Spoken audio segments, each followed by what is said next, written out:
I'm Jeff Biggs, the host of the Cowboys Squad Show, and I think we should start this show with a Jerry Jones-style salute. Hi, I'm Landon McCool with the Locked On Cowboys podcast, and I am grateful for Clayton Adams. Glenn Stretch Smith, that is a good find for hollering hook 'em unicorns. I'm all about it. How about them Cowboys? It's the Cowboys Squad. Everything Dallas Cowboys every week. Covering all the big hits and game-changing plays from America's team the way only the Locked On Podcast Network can. Get ready and squad up. It's the Cowboys Squad Show, starting now.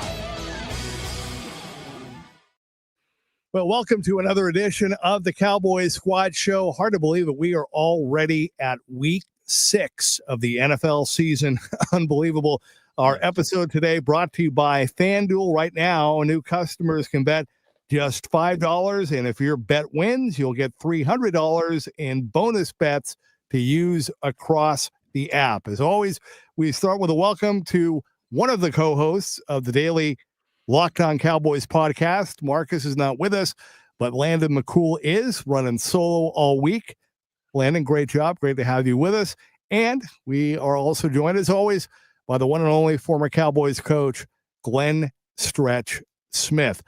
All right, we got a lot to get to today coming up.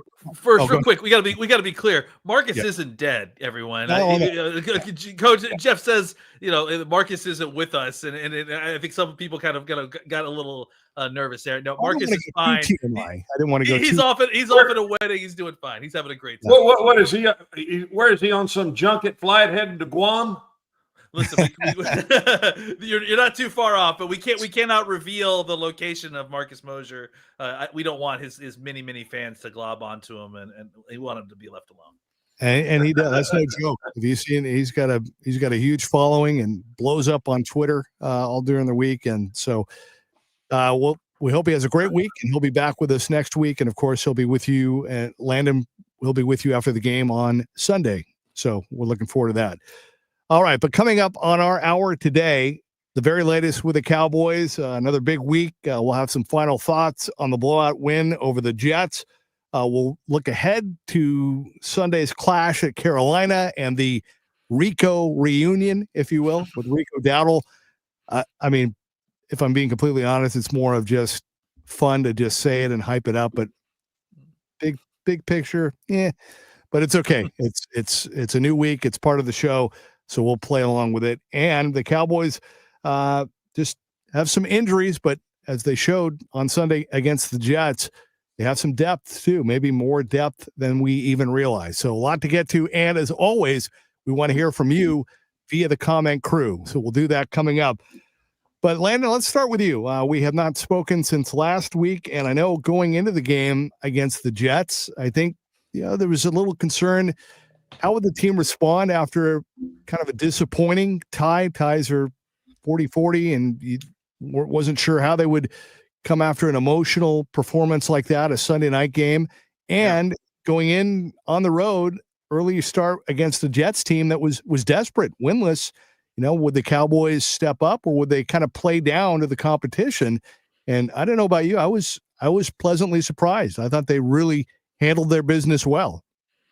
Yeah, I mean, I think we're evaluating a lot of different aspects of what's going on with this team right now, and I think that one of the big things that I wanted to see with the new head coach and the new coaching staff is just a taking care of business type of mentality that I feel like at times that's been a problem with the Cowboys. It's just going into a situation where you're the better team.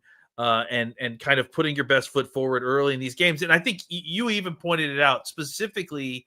The Cowboys have really struggled in these last few years playing these on the East Coast in these early games on the road, right? Like it's a lot to get up for. And the Cowboys teams haven't played a ton of these games just because they've been,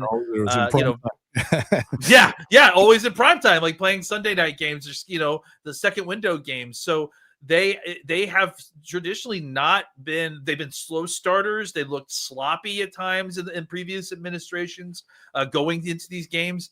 And I think that, look, I mean, they haven't had complete success, but I just like the way that this iteration of this coaching staff's commitment to the run game, I think, has really benefited the way that this team is able to get started on the road, right? It's because run game travels. And I think that what we've seen is that it provides a little bit of balance just in case Dak is needing a little bit of time to kind of work himself into these games a little bit. But also, to Dak's credit, I don't think he's an issue we've seen with him before is being a slow starter. And now we're starting to see, I feel like, whether it's the coaching staff, putting him in a position where he's comfortable early in these games, if it's game script, I'm not sure. And I'd love to hear coach talk about it.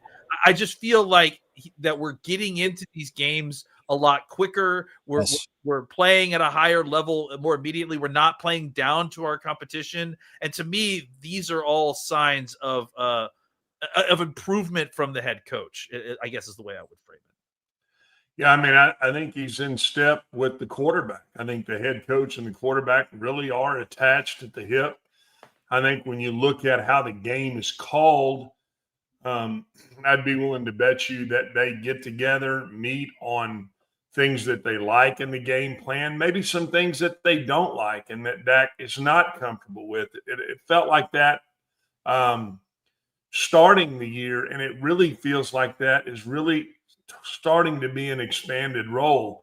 As far as the team going out there, it felt like a business trip. I mean, it felt like they were going in there to take care of business. They went in there and did what they needed to do, which was shore up a secondary that was very porous, that was playing with really bad leverage.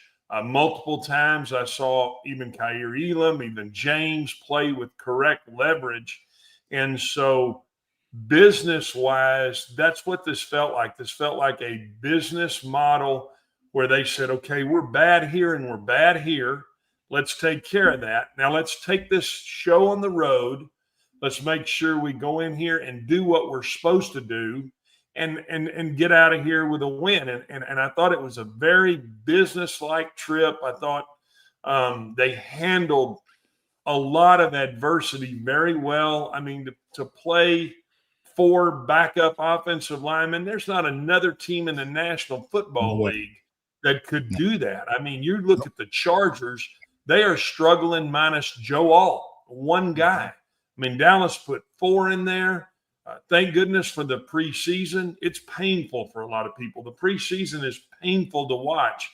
However, it has benefited this offensive line immensely to have that preseason. And now look at the depth that Dallas has along their offensive front. I think you made a good point about Clayton Adams. Obviously, he's done a heck of a job of getting his players in position to be successful. That's big. When you can identify the strengths of your players and you know how to then play to that strength, that's why they call you the coach, because it's your job to get them in position to be successful. And guess what?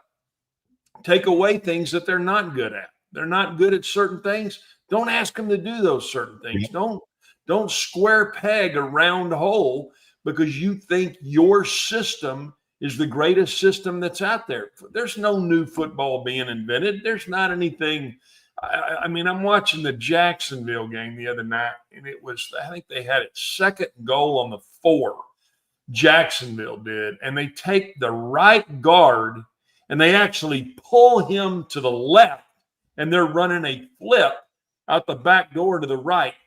The influence, it didn't influence anybody. It was a -2 play. It was a crap play. And that doesn't mean that Liam Cohen he's done a fantastic job. But that call was crap. And so don't put your players in position to run that kind of stuff. Play within the system and with what they can do. And I thought that's exactly what they did on the defensive side too. I mean, it was so good to see some younger guys, Leofow in the game, James in the game, some guys that were younger guys that maybe you're not as comfortable with as a coach. But guess what? You had to put him in there. Not that it was great that Sanborn went down. You never root for a guy to go down. But, I mean, when you have to be forced to get comfortably uncomfortable with what you're doing, sometimes you benefit from that and those younger players being in the game. Real quick, Coach, let's drill down a little bit on this, because I do think that there was some interesting stuff. We talked about all week that they needed to make some adjustments, in the kind of scheme aspect of what they were doing on defense, and I think they clearly did. They doubled the amount of man coverage that they were playing. We saw a lot more stunting and twisting up front, and even despite the fact that you and I talked about on a previous squad show that this may not have been the best week to try to play a bunch more man coverage against Justin Fields. It certainly was still fine. It worked out for them. I wanted to ask you this, though, and I've been thinking about this since we were about to have this show, is, to me, going back and watching the tape, it didn't feel like the changes in scheme were the difference to me in them playing as better than they were. I think it made a difference. But to me, I think the thing that ultimately made the overall difference was just better execution across the board, right? They were playing the zone stuff better too. Not only just that they were playing more man and they're comfortable with that, but it felt like they were at least playing the zone stuff correctly and not using the wrong techniques. And maybe they've even cleaned up some of that stuff as well. Would you agree? Oh, what I thought was that they did change how they played zone coverage, in that they more two, right? Love more cover two. They pressed guys more.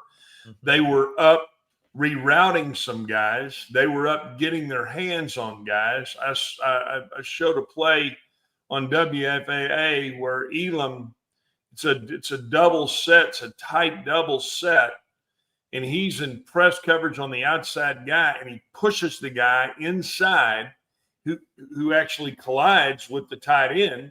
And when he does, about the time the tight end comes out, as number 2 comes out to go vertical, you see James heavy inside with the leverage.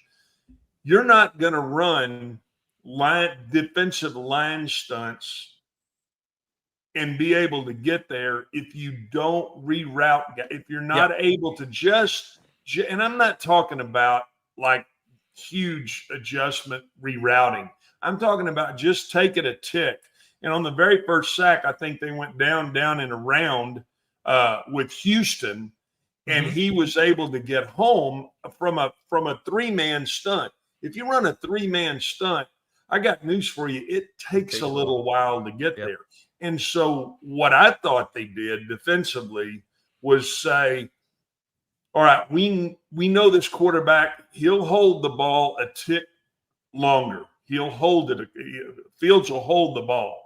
All right, if we can show this and not necessarily run that, but we could run this stunt, and then we can just hold up these receivers a little bit, just get them to have to adjust a little bit to their route so that the ball doesn't come out on time or a tick late with Fields, then we're going to have a chance. And I think that's exactly why they got 5 sacks, was because they were able to get up in some guys' face on the outside and make them adjust their route. And when you combine adjusting the route to the quarterback holding it a tick longer, then you're able to get home. And I thought that's what they were able to do.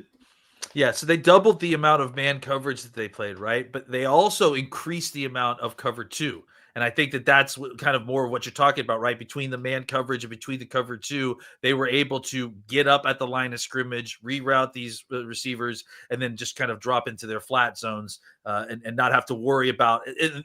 They did it at the cost of not as much cover 3, not as much quarters, not as much having to get up the sideline and play those silos and be responsible for the back half of that. They could, work on rerouting these guys and not have to worry about running up and covering the back half of their zone. So I do think that you're right. And I think that it's the techniques that they used to play in the zones that really kind of made the biggest difference. And I think that it all worked together, right? The the change of the angles with the kind of pirate stunts that you're talking about, the different loopers that they were using.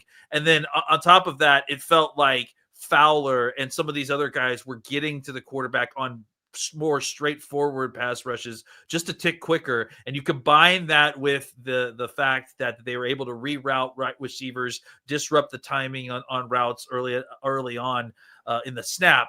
I think that was enough, that those two things combined, that it felt like they went from being absolutely slaughtered at certain points, which, they still were giving up chunk plays at certain points. There's no doubt, but mostly it was in the run game. I think the difference is that, you just made minor improvements in the way that they're playing the zone and the way that they were getting to the quarterback. And those two minor improvements on either side cumulatively made all the difference in the pass defense. Yeah. So that people understand cover two and the concept of cover two, the reason you're playing cover two is because you're not afraid of them running the football, because if you're playing cover two, they can number up with you up front. Yeah. And the other thing is, people need to understand in cover two, when you're playing two high safeties and then you've got four guys rushing the quarterback, you've got five underneath players now. You got five guys that are underneath in that zone. So, for instance, to the boundary corner, you've got that corner playing a lot of times from the numbers to the boundary. And then you've got the will linebacker playing from the numbers to the hash. You got the Mike normally playing in between the hashes. You got the nickel Sam playing the hash to the bottom of the numbers. And then the field corner plays the number to the boundary. So you have five underneath players that are passing guys through those zones. The key to always playing a really good cover two is meshing then with the two high safeties, so that you don't get a guy running through the seam and then a dig behind that, the safety chasing the seam route and the guy coming from the dig and creating what are gaping holes in your zone, and being able to understand and read and recognize what guys are doing from a route concept and what guys are and how guys are trying to get to you. Then you hear people say Tampa 2, that's just the Mike linebacker running through the middle of the defense, because guess what? Where are you weak in cover two is in what they call that hole shot throw, where the corner lets you go and before the safety can get up over the top, but these safeties can widen if you can play what they call Tampa 2, which is the Mike linebacker running through the middle of or carrying the middle of the defense for you. So yes, I thought you saw them play a more functional and a better cover two from a coordination standpoint. Now, are they going to gas you running the football? Yeah. Guess what? Because they number up because you have two high safeties, and it's your responsibility as an offense to run them out of playing cover two, make them drop the safety down. And then when you do that, then that's when you start to really understand the ebbs and the flows of the football. So what I need you to do, Jeff, is send me your address, and I'm going to send you my invoice for that coaching clinic that I just put on. I'll send you the damn invoice. You too. And Coach, you'd be happy to know, Coach, I had a great relationship with Monty Kiffin when he was at USC. So you appreciate it. He was awesome. One of my favorite human beings. He was fantastic. I tell you, one of the first things that I learned when I was, and this is back when I was at OU, and Monty Kiffin was at Nebraska. Mm-hmm. And he was actually putting on at the time, I'm showing my age here. I mean, they'd video these tapes, and then they would like put these tapes out in coaching clinics. And he was actually on the field at Nebraska, and they were stepping off exactly what I was just talking about from a cover two standpoint, because the college numbers are much wider than the pro numbers. But he was actually stepping off. Okay, our corner has from here to here, and they were stepping it off and showing it. It's a very informative thing. But yeah, Monty Kiffin and the Tampa 2 and cover two is something that he did an incredible job of putting together. Turning cover 2 into cover 3, right? With that middle linebacker coming back. It was great. It's good stuff. Yeah, outstanding. Thank you, Coach. That was great. Really enjoyed that. That was a blessing. All right, when we come back, let's stick with the defense for a minute. I have a question for both of you. Want to get your thoughts on that. Also want to circle back to Dak. No pun intended, or no rhyme. We'll do that later on. And we got to get ready for Carolina as well. A lot of people already jumping in. Our good friend and regular Stephen White is in. Dustin Roberts makes a couple of really good comments, says Javonte Williams is way better than Rico. I would agree. Gut Bomber says, shock the O-line. Is this sturdy? Yeah, I agree. And we'll talk more about that coming up as well. And Cowboys Thanos, he's ready. He is fired up and ready to go. Great to be with you. This is the Cowboys Squad Show.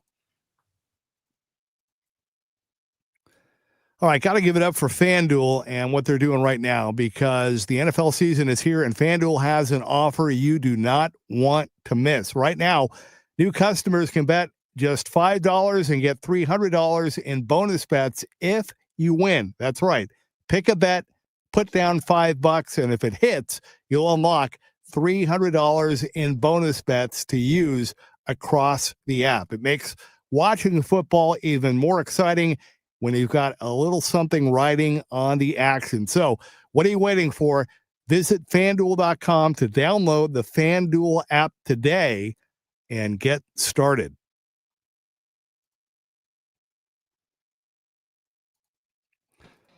All right, we are back. The Cowboys Squad Show. Landon McCool, the coach, Glenn Stretch Smith. Marcus Mosher is okay, just has the week off. He'll be back with us next week, but he'll be on with Landon coming up as well this weekend. All right. He got taken a sabbatical in the middle of football season. What the hell's going on? Oh, this guy, really. Ridiculous. So we're talking about the defense. Coach, we talked about this on the post-game squad show, but some people brought it up in the comment section that when Jack Sanborn left the game early with a concussion, a lot of people said that kind of helped the defense, and they were really excited about the play of rookie Shamar James. What do you think of that sentiment, and what's going on with Sanborn? Well, I was thinking he went. Oh, I'm sorry, Landon. I was thinking. No, you go. Concussion, I thought, is what they checked him for. Yeah. I don't know, and I'm assuming that then they pulled him out. I didn't mean physically. I meant just in general why he has struggled. Yeah. So in my mind, from a coaching standpoint, there's always a comfort level with guys who understand exactly what you're wanting to do scheme-wise, understand your verbiage, understand how to do it. And because he's been in this defense for so long, and this is just me looking at it. I don't know anything other than looking at it. I don't like to talk to people in the building. I like to give an opinion over what I see, because I've always believed that your eyes don't lie. And so I think there's a certain comfort level with Jack Sanborn and what he has done and what he did in Chicago when he played for Dave Borgonzi, the linebacker coach, and understanding what is being asked of the defense to do. Is he limited physically? Is he limited speed-wise? I think he is. But that comfort level is there. And I think that James is probably not as comfortable in that situation, which is this defense. And so maybe and this is just a guess here, maybe you don't have as many things that you think you can do with James as you can with Sanborn. And again, I'm talking about this from a coaching perspective. But if you can bring guys along with what you want to do, and the only way to do that is playing the game. It's not going to happen in practice. Yeah. It's not going to happen wearing virtual goggles. It isn't going to happen sitting in the film room. It's not going to happen that way. You have to be in the game and be playing to really get the full scope of what's being asked of you. And I think what happened in this situation that they had to kind of become comfortably uncomfortable in kind of almost spoon feeding someone who they don't think has the mental capacity that Sanborn does, but has more of the physical side of it. And guess what? Sometimes that makes you dial down what you can call. Sometimes that makes you dial in some of the things that you can do. And sometimes that's not bad. And so I think that all of those things lined up, and the Cowboys were able to, because like I said earlier, I mean, when I watch the film and I see James play, he's playing with very good leverage, and he's a faster guy. So guess what? He's able to drop and get some more depth, and he's able to do some things, maybe not as many things. Maybe the cue card is not as big, but guess what? He does some things really good. And so I use the term comfortably uncomfortable because all of a sudden you kind of get out of your comfort zone as a coach, knowing you got to play somebody that in fact is younger and may not have all that, but he's got better physical tools. I know that's a long answer, but I'm trying to give it to you. I love it. I'm trying to give it to you, Jeff, in the Greek alphabet, the alpha to the omega. How's that? I love it. Speaking of being comfortable, it looks like Marcus is sipping a pina colada while watching the show. So shout out to Marcus. He is still alive. I'm not shouting him out. He's on a sabbatical, for crying out loud. They're in the middle of football season. Shout out nothing. Yeah, Marcus, there's been a lot of yelling so far. Listen, here's the thing with playing the young guys versus the old guys, right? There's two processes that have to happen for a linebacker to make a tackle, right? He has to process the information of what's happening in front of him in his eyes, right? He's got to see what's happening. And I think that is where Sanborn has got, Shamar James beat in spades, right? He sees and processes and knows what to do way, way faster than where Shamar James is right now, right?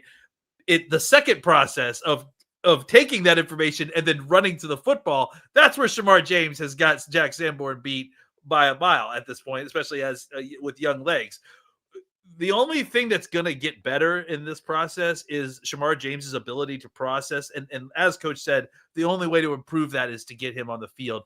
But there is a risk versus reward there, right? Because, maybe Sanborn can't make the play at the same speed that Shamar James can at certain times. But there's also certain plays that Shamar James is simply just not going to make because he doesn't recognize what's happening to him.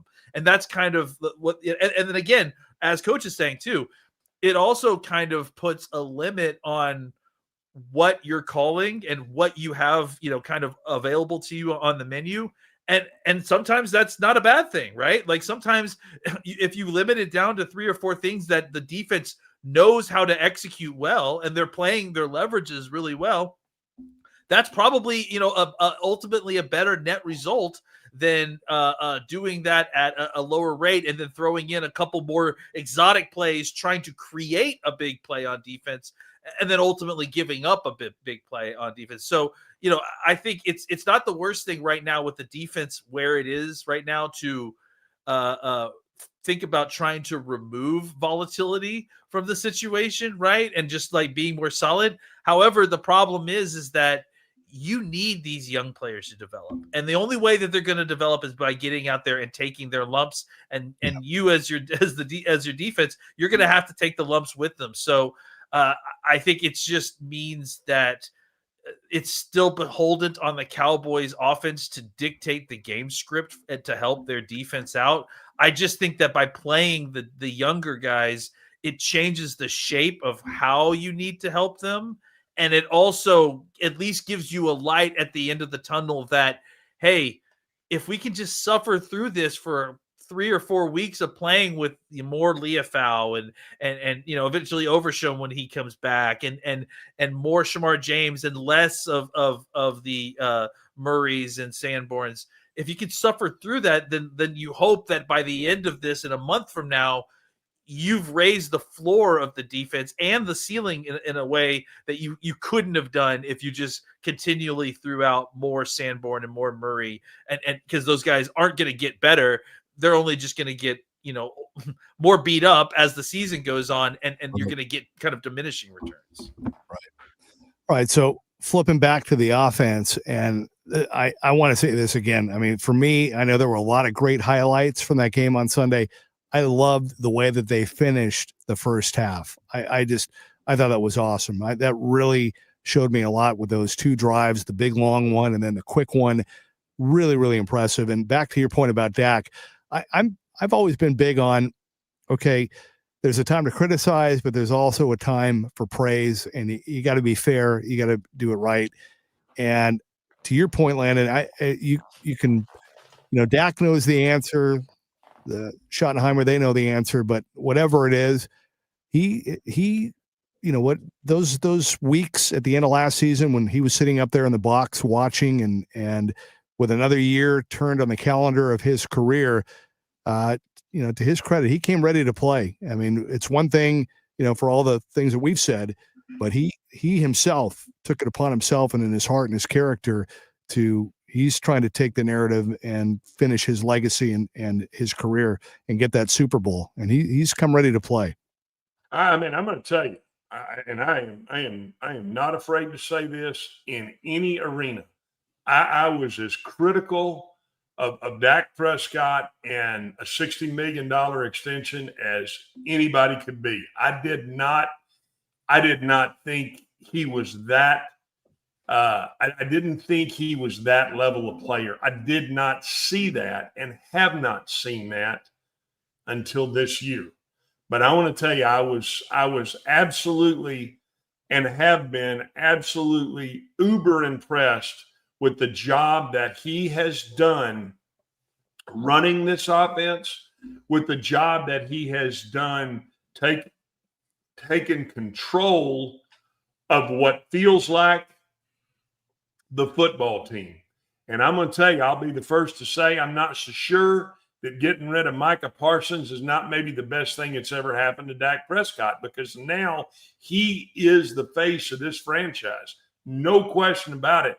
And he's put himself in that position by being the best he could be, which I think is he lost some weight. You can see he's very much more in tune kind of with his body and kind of how he can get in certain areas and when he can take off with the football. I couldn't have been more critical of any of that. And yet I'm going to be the first guy to tell you that I think he's done a hell of a job, and he has taken on the role of being a leader and the face of this franchise. And okay, you can say, well, they're 2-2-1. Well, it's New York Jets. Well, hey, you know what? At the end of the day, he's done what they've asked him to do, and he has put points on the board, and he has led this offense in a way that I didn't think he could ever do it. Yeah, I just think, Dak it feels like Dak made a commitment to do whatever it takes. And I think he's doing stuff that maybe was out of his comfort zone even a little bit, right? Like, I think one of the things that I think Schottenheimer kind of challenged him on is, hey, we want to do some more under center stuff. And I think that wasn't something that Dak was always super comfortable with. I think that Dak also, like Coach said, recommitted himself to training his body to be ready to run the football. He's talked about that, is that he felt like the fact that he, tore his hamstring off the bone while he was running, it was a scramble. I think it just showed him that he needed to be more deliberate with the way he was training his body, because he's going to need to use his legs. And that's always been a component of his game. And I think, as you're seeing in the modern NFL, right, like Dak is considered to be the old guard at the quarterback position. But even then, you're expected to be able to create with your legs in a way that, Peyton Manning and late stage Tom Brady and some of these other guys didn't, right? Dak's, kind of the next iteration of the pocket passer, where you're not using your legs all the time, but you're still going to be expected to use your legs, right? And I think coaches, and I think who was it that said in the chat? I'm sorry, I think it was Steven, actually it was Stephen White, right? Who said it. Like, I think Dak has hit this point in his career, and it surprised us with Tony Romo too. He's hit that last stage Tony Romo part of his career where it was never at that point with Romo, it was never about whether he was good enough. It was about whether he was healthy enough, right? Like by the end of it, Romo was in such incredible command of the offense and just understood it at a level that we never thought that he would or he could. He just took it to a level that I don't know that any of us expected for him to get to later in his career. And I feel like that's what Dak did this year is he accessed that final stage of his kind of development. And so we've got a window now. And I think that's why I look at this situation and we do have these conversations about trades, right? Is because it's like, hey, Dak actually is that guy. Now, maybe we do need to see are we good enough to be aggressive to like lean into seeing if we can optimize this window? I think that's something that we're going to see. If they can win this game in Carolina, I think I could be convinced into like leaning into this season to see what we can surround Dak Prescott with. All right. Well said. Okay, let's take our second timeout, and when we come back, we will start to look at the clash in Carolina and the Rico reunion. We'll get to more of your comments as well. We got to get into the injuries and kind of where things stand here in the middle of the week. But another big game coming up, week 6, another early start on the road for the Cowboys against the Panthers. This is the Cowboys Squad Show. I'm Cody Rourke from Locked On Broncos, and this episode is brought to you by Peloton. Peloton is shaping the future of fitness with the brand new Peloton Cross-Training Tread Plus, powered by Peloton IQ. This is Peloton's most advanced equipment yet, giving you real-time guidance and endless ways to move, whether you're running, lifting, or you're cross-training with your favorite instructors like Alex Toussaint. It's training reimagined to make your workout more personal. Peloton is built for breakthroughs with features that help you plan, stay motivated, and hit peak performance. You can let yourself run, lift, flex, and go while Peloton handles all the rest. Plus, Peloton IQ provides real-time strength coaching, tracking your progress and suggesting weights that challenge you so you can get stronger. Plus, the new movement tracking camera, it counts your reps and corrects your form in real time, making sure every rep is safer and smarter. So let yourself run, lift, flex, push, and go. Explore the new Peloton Cross-Training Tread Plus at onepeloton.com. All right, there you go. Nicely done. Welcome back to the Cowboys Squad Show. Landon McCool, the coach, Glenn Stretch Smith. I'm Jeff Biggs. Great to be with you as we look ahead now to the Week 6 matchup coming up on the road at Carolina for the Cowboys. And let's start with a headline. Former Cowboy, another one, this time on the offensive side of the ball. Rico Dowdle is going to be in the game. He's coming off a monster performance of his own and even provided a little bulletin board material telling the Cowboys they better buckle up. What do you think of Rico, and what do you think of the matchup? I hated to see Rico go. I was a big fan of Rico Dowdle. I thought he, was always a guy that was underappreciated. And I think, was I shocked to see him get a 200-yard rushing affair? Yeah, a little bit. Listen, you get into the right situation, you get a good scheme around you, you play the right opponent, you get an opportunity, and you can take advantage of it. So kudos to him. And it looks like he's going to get the lion's share again this week, because it does look like Chuba Hubbard is probably, or at least he hasn't practiced so far this week. We'll see if he is able to kind of come around by the end of the week, but it does feel like it's going to be a lot of Rico Dowdle that we're going to see. And it'll be an interesting matchup. I think that, the Cowboys are a little bit better settled to kind of stop a Rico Dowdle led rushing attack than they maybe were when he was on the team last year. Yeah, I'm from the school that, and I always told my players this. I've always told at every level, you know what? Talk with your helmet and your shoulder pads. Yeah. I don't want to hear all that bumping your gums. I mean, I'm not from that school. Buckle up for what? What are we buckling up for? We're riding the damn runaway mine train at Six Flags. We're playing football already. It's like what are we doing here? That doesn't mean jack crap to me. I mean, it doesn't. But you know what? If you feel like you need to go out and you need to tell your former teammates, I'd be willing to bet you that they'll have it. They'll have it ready to go. I like that there was nothing said out of the Cowboys side. You haven't heard a lot of that. Again, at the end of the day, talk with your helmet and your shoulder pads and shut your pie hole. I'm not interested in all that other crap. Yeah, the only thing I've heard is Dak confirming we're always buckled up. So, thanks for the heads up, Rico. But it's like, yeah, I don't know. To me, I hate this. I hate this kind of narrative of like players that go to sign at new teams like it's a revenge game. Like, it's just a business. Like these guys move around. It's never, like I think there's specific cases that are obviously more so like this, but just run of the mill. Hey, your contract is up, and then you went to go sign for some more money on another team, and this is a revenge game. Like, come on, man. We're all already out here playing football. It's already physical and tough. Like you don't need to ascribe some ridiculous revenge story to this whole thing too. Grown men, and guess what? Get paid. They get paid to do this. So, you feel like you need to go out there and do that. Well, you know what? Good luck to a swell fella. It probably ain't gonna work out good for you. Well, sticking with the running backs, wanted to get your thoughts really quick on Jaden Blue, who made his debut, ended up with 4 carries for 7 yards. And Schottenheimer said during the week, I think it was yesterday, that he said Javonte Williams is the bell cow. He's earned that. So that's not really a surprise. But Coach, I know we talked about it on the post game. He did block well, did Blue, but nice little blitz pickup with that third snap he was in, right, Coach? That was good. Yeah. I mean, I thought it was interesting. The guy ran up and just stuck his chest up into him. But hey, he had what I liked was, again, and I talked about this in the post game. I mean, what I liked was he heard the protection. He reached up, buckled his cheek. He reached up and yanked it. Good for you.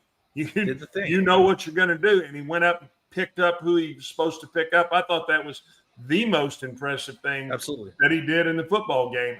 Do I like that he got a little burn, that he got a few carries, that he got to, put the ball in his hand and take a few shots? Sure. And guess what? You're going to need him. That's the thing is keep kind of in the same way we were talking about spoon feeding certain players.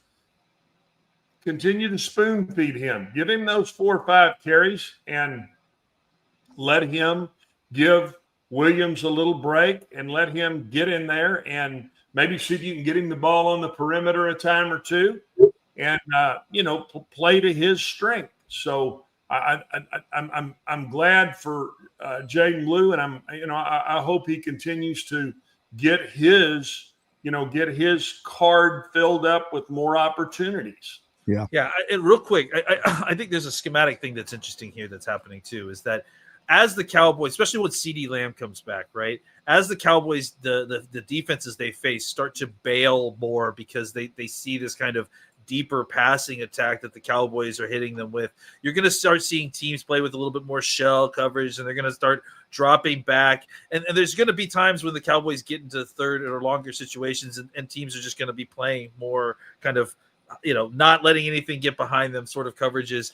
I think that you're going to start seeing more creative ways for Dak to get to his check down quicker, right? And get optimal yardage on defenses that are all dropping further and further back to make sure that bigger plays aren't happening. There's going to be a ton of space underneath. And that is where I think Jaden Blue could really, really make a difference if he can, continue to do all the things that could keep him on the field. Because if you can just imagine, you've got your corners and your linebackers sprinting back to kind of make sure that they can cover the deep zones, and you're able to swing a ball out into the flat to Jaden Blue with no one around him for 15 yards. that's when you start to really see the reasons that you've drafted a guy like this. I love the designs that Schottenheimer's including that little kind of one-man screen that they ran to Hunter Lipke, where it was like 3rd and 10, and they swung it out to him in the flat with an offensive lineman in front of him. I think that's the kind of stuff you're going to start to see to take advantage of these defenses as they try to play deeper and deeper coverage, taking advantage of all the space that's being created underneath. Yeah, we talked about that, Coach. That tight end screen too was awesome. That was a fantastic. Which is something we've never been able to do, right? Isn't that crazy, Jeff? Like, we just feels like we've been watching the Cowboys for so long, and they just have never been a good screen team, right? And it's something that all the really, really elite offenses, it feels like, have a really decent screen game, right? You look at the Liam Cohens of the world, the Andy Reids of the world. These guys are elite at calling screens in the timing that they call it, and then the execution, the way that their teams execute it. The Cowboys just never really had that in their game in the last, 15 or 20 years, it feels like. Now Clayton Adams is here, and I think he's just drawn up some interesting things because they pull their guards and centers a lot. Because they do that stuff, it's easier to fool defenses with some of these more interesting screens, I think, and they've been pretty effective. Yeah, and the quarterback's got to be comfortable with it too. I mean, you got to draw the defense to you. It's a timing thing. You got to be able to get them to you, and then boom, you got to get it out. Here's the other thing that I talked about Sunday night was that you don't always have to have these big offensive linemen. They're not going to go out and probably get their hat on a really good athlete, on a good corner, on a good safety, on a good linebacker. What they are going to do is if you can get them out and get them to run, and I mentioned this Sunday night, just be like an 18-wheeler. Just take off running. Just get some spacing and run. Yeah. And then the back, hey, guess what? He's that guy that makes you mad on that motorcycle. And, the trucks aren't really blocking anybody. He's just moving in and out of the traffic. So I do think it's something you have to be comfortable calling from a coaching standpoint, and then it's something that the quarterback has to know. Hey, I got to kind of draw him to me, and then get the football out. Nice.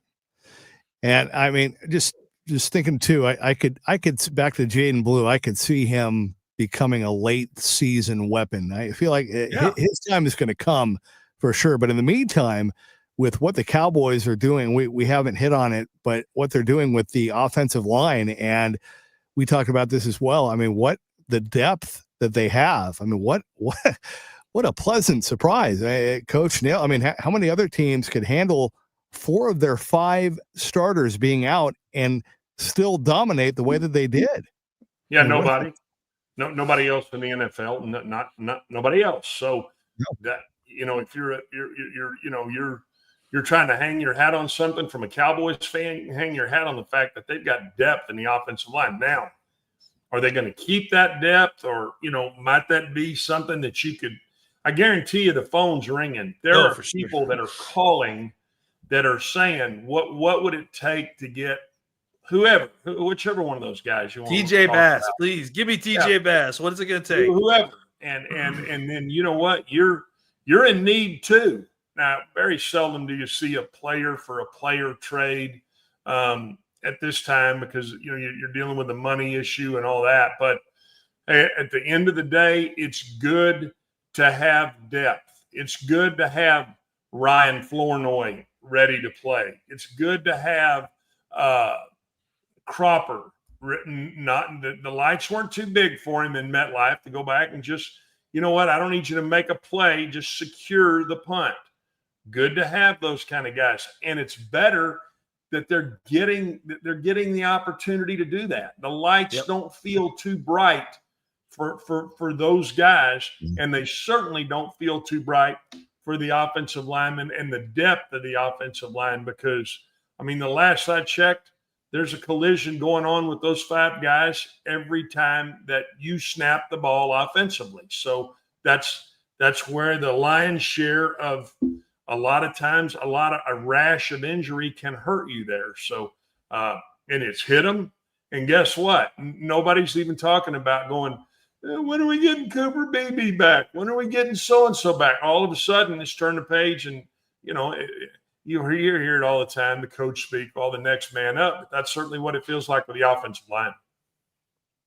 Yeah, and look, you guys know, I mean, historically, the teams that win, the teams that advance and play in January and February have good offensive lines. Usually their O-line is intact the whole season, or their O-line is really, really good. So I agree with you there 100%. Somebody did ask, do you think we'll see any kind of a trade? We have a few weeks before the deadline, but I think we're all in agreement, right? You don't want to burn through all those picks that you have. You want to keep those, but we'll see. We'll see who's available. I need to see one more game before I need to see the Cowboys beat win a game that they are supposed to win on the road in an early game again. I need to see you do it one more time to prove to me that you are worthy of investing picks for this year in order to accelerate things for this year. I think I still need to see one more win. That makes you 3-2-1. And that gives you some hope that if you could beat Washington after that, you might be in this thing in a way that you weren't certainly even 2 weeks ago. Yeah, I'm gonna wait just a little longer. I'm gonna go. Who's after Washington? Is it the Raiders? That sounds right. I don't know off the top of my head. I'm not sitting here looking at the schedule, but no, it's Denver actually. After it's Denver, then the Raiders. I'm sorry. At Denver, at Arizona, then the bye week, and then the Raiders. Okay, yeah. I mean, get me to that kind of that bye week right there, and let's see where we're at. You got Kyler Murray coming in here. He's never been beaten at AT&T, so I'm sure that'll be the big Monday night story. But get a little farther down the road before you start saying, okay, what is it going to take to go get us maybe a frontline linebacker to all of a sudden rotate in here with Overshown, James, if that's the case, or I don't see a long-term or a short-term situation with somebody like Hendrickson. I don't know that fits right now, but certainly you get to that point in the season where maybe you think you're within a game of being in first place, game and a half. Now you got that half game out there. Maybe you make that move. Let me throw this out real quick. The trade deadline is actually November 4th. So the Arizona game is November 3rd. So any trade that you would make, you probably need to make your decision after that Washington game or after that Chicago game. I mean, you've got to you probably have Chicago. You mean Denver? Yeah, I'm sorry, Denver. Yes, you're right. I'm looking at Denver. No. Yeah. No, but I'm fine with that. I would be. To me, that's the time frame. You said honestly. I'm saying give me 3 games. Honestly, I think that Washington game is, to me, the kind of lineup you really have to win this Carolina game just because you need to win you got to win the low-hanging fruit. That Washington game, if you win that at home, that gives you a division win over someone that you're in the race with actively. If you win that game, you're in the race. And I think that that's, to me, enough to trigger all right, let's go see who's out there. Let's see what we can do. Obviously, we're talking about a defensive player. So, I think that the Carolina game is required. The Washington game, if you win that, I think that supercharges the conversation. All right, when we come back, final thoughts and our final segment. This is the Cowboys Squad Show.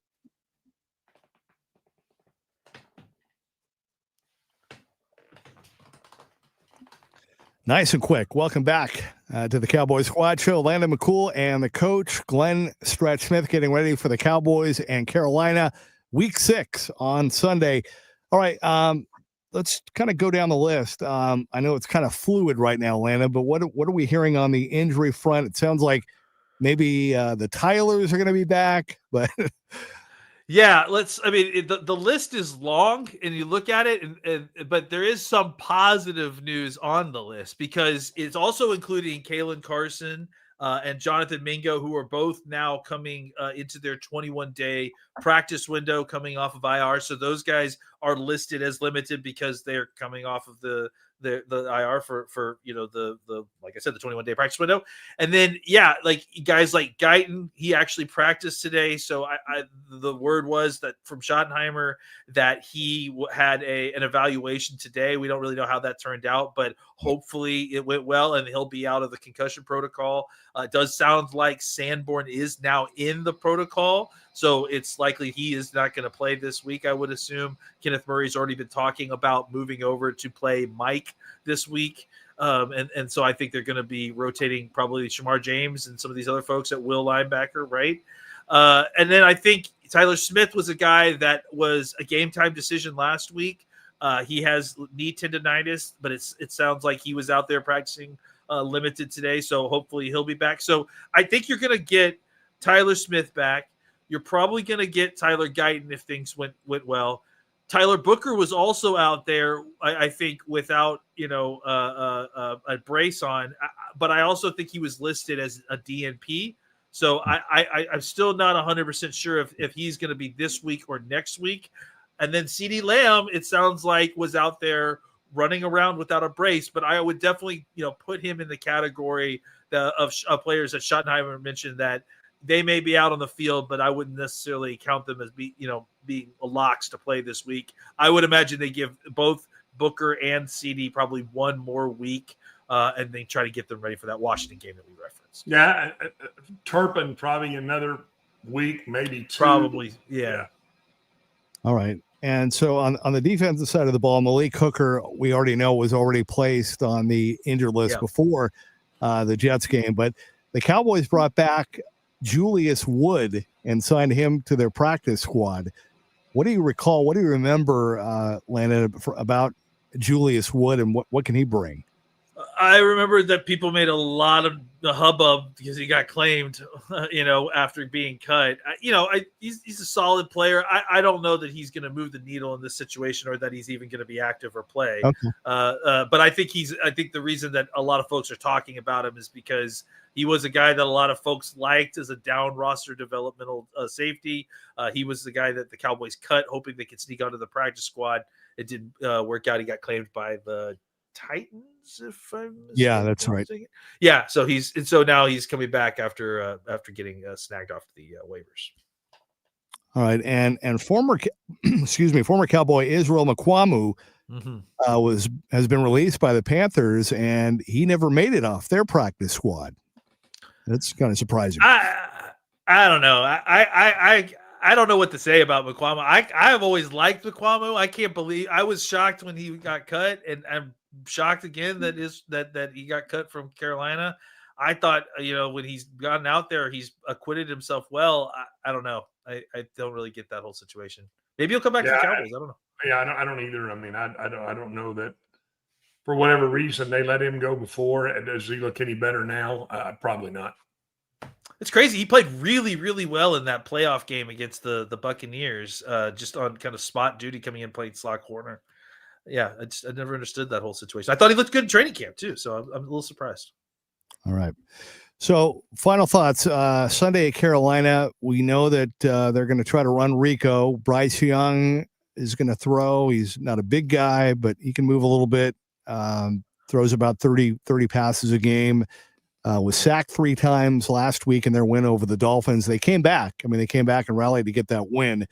What are you looking for in this one? Yeah, getting after this kid. He's really kind of just a high variance player right now. And a lot of it has been bad, especially early on in the season. It felt like he had kind of reverted back to a lot of the bad play that got him benched. And then obviously, had that kind of amazing turnaround last year and played some better football at the end of the year. And Carolina fans were certainly excited, coming into the year with what they had seen at the end of the year from Bryce Young. I think it's been real uneven again this year. Yeah. Ultimately at the end of the day, he's very high anticipatory thrower. He knows where to put the football. He knows how to throw the football.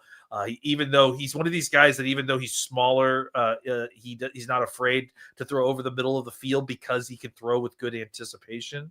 But he is limited. He is a physically limited player. Even though he's small, he's not exceptionally fast or quick. So he's not a guy that's like super elusive. So that makes him an easy target in the pocket. And so since he's not big and strong, he's not fighting through tackles or anything like that. So there's a certain amount of kind of Justin Fields to his game, except without a lot of the athleticism. And he's a better thrower of the football, because that's the thing, is that, suddenly he'll turn it on, and him and Dave Canellis are completely in sync. And now they're, putting up 20 points in no time. So, they've got a good, decent offensive line, but the Cowboys should be able to make some hay there if they kind of continue to play that we saw last week. The question is going to be, which version of Bryce Young they get, and how are they going to be able to slow down this Rico Dowdle head Panthers running attack? Yeah, I mean, he's comfortable running the zone read stuff, so I can see Carolina putting a heavy dose of a zone read in there. That's what hurt the Cowboys. They were playing field some, along with playing cover two. So you saw the Jets try to kind of get them out of that cover two look, and Dallas was just patient, was saying, you know what, we'll give you a 12-yard run here, we'll give you this, but we're not giving you that. So I want to see a defense go out and play the way you played last week, expanding just a little bit. I look for Clowney to have and play a bigger role. And then I think the Dallas offense just continue to do what you got to do. Go score 30. Go post 32 on the board and see if play chase. See if they can catch you if they can. All right. Yeah, I forgot Clowney facing one of his former teams, right? Yeah. That going. So we got that angle as and he's well. a Carolina guy too. Yeah. For South Carolina. Yeah. That's right. And hey, look, earlier start, like you said, Landon, and anytime the Cowboys come to town, it's huge. It's a huge game. So looking forward to it. Final thought before we go, Landon, what do you got coming up on the solo daily Locked On Cowboys podcast minus Marcus? Hopefully not disaster. That's what we got, right? We got a game preview coming up. We're going to be talking about all this and more about the Carolina game. It's an important game, even though it's a game where you expect the Cowboys to win, even though they're playing on the road. They're the more talented team. This is another game that traditionally the Cowboys have struggled with. So if we want to prove that we're really a different team, this is a different coaching staff, and it's not just the same old situation, Cowboys need to come out and play like they did against the Jets early on and kind of control the game start to finish. We'll talk all about it.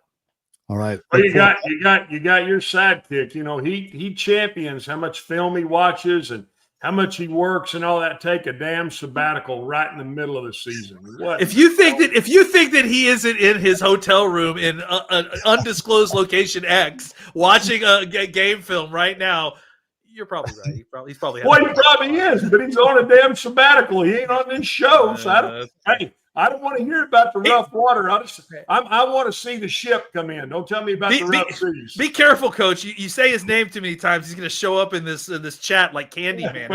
It's spooky season right now. Pump him in there. Marcus. Outstanding. All right, guys. We'll have a great rest of the week. And, Coach, we'll talk again on Sunday afternoon. Landon, enjoy the game. We'll talk to you next week. And, Marcus, we'll see you next week, if not sooner. This has been the Cowboy Squad Show.